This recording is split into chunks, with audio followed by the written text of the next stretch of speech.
อย่างแรกใคร แป๊บนึงครับ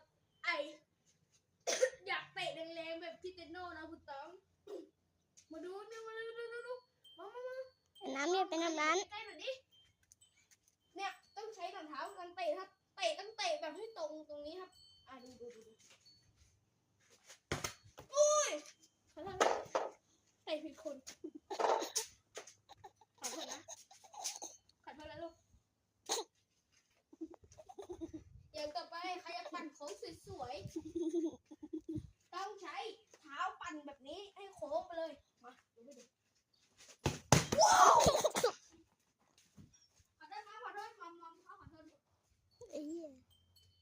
พ่อขอโทษนะลูก วันนี้นะคะจะมารีวิวรองเท้าสตาร์ทของพี่ครับตามมาครับ โอ้ขอโทษ นี่นะครับรองเท้าสตาร์ทนี่รองเท้าสตาร์ทนะของดูแล้วก็ดูนี่เตะนะ